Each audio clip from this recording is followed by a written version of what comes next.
मेरा नाम ज़रा है।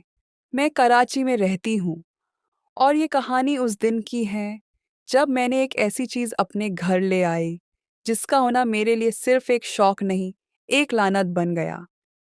मैं 19 साल की यूनिवर्सिटी स्टूडेंट हूँ और मुझे पुरानी चीज़ें कलेक्ट करना पसंद है, खासकर डॉल्स।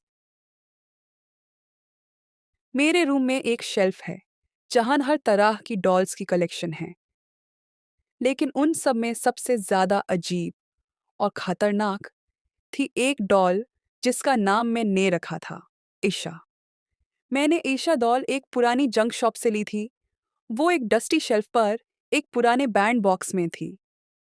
दुकानदार ने मुझे देखा और बस इतना कहा, ये गुड़िया किसी वक्त एक छोटी लड़की की थी, लेकिन उसे मार दिया गया था। मैं हंस पड़ी। बच्चों वाली कहानियां सुनाकर डराने की कोशिश मत करो अंकल। उस गुड़िया का चेहरा इतना असली जैसा था। सफेद रंग, नीली आंखें, लंबे बाल और होठों पर एक अजीब सी मुस्कान। मैंने उसे शेल्फ पर रख दिया और उस रात सो गई। अगले दिन सुबह मैंने देखा, आयशा गुड़िया की आंखें पहले से ज्यादा खुली हुई थीं। उस रात मुझे एक अजीब सपना आया। एक छोटी लड़की चीख रही थी, मुझे मेरी माँ के पास वापस भेज दो, मुझे अंधेरा पसंद नहीं। मैंने आंखें खोली और देखा, आयशा गुड़िया मेरे तकिए के पास बैठी थी। अम्मी, आपने आयशा को उठाया था? मैं उस डरावनी गुड़िया को हाथ भी नहीं लगाती। वो गुड़िया किचन में थी और उसके हाथ में एक छुरी थी। उस रात 2 बजे थे। जरा मैंने शीशे की तरफ देखा। एक छोटी लड़की दिख रही थी जिसकी आंखों से खून बह रहा था। मैं चीख पड़ी।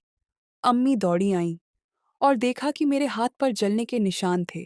डिब्बे के अंदर एक छोटी डायरी थी। मैं आयशा हूँ। मेरी मौत मेरे सौतेले बाप ने की थी। मैं हर उस घर में मौत लाती हूँ जहाँ मुझे रखा जाता है। अगर मुझे जलाया तो मैं तुम्हारा हिस्सा बन जाऊंगी। मैं उसे बगीचे में ले गई और पेट्रोल डालकर आग लगा दी। गुड़िया चीखने लगी जैसे जिंदा हो। जब मेरी आंख खुली, शीशे के सामने गई और देखा, मेरी आंखें नीली हो गई थीं। मेरे होठों पर वही मुस्कान थी जो आयशा गुड़िया के चेहरे पर थी। अम्मी चीख पड़ी, ये मेरी बेटी नहीं, ये कोई और है। मुझे अंधेरा पसंद नहीं। वो गुड़िया तो जल गई थी, लेकिन उसकी रूह अब मेरे जिस्म में जिंदा थी।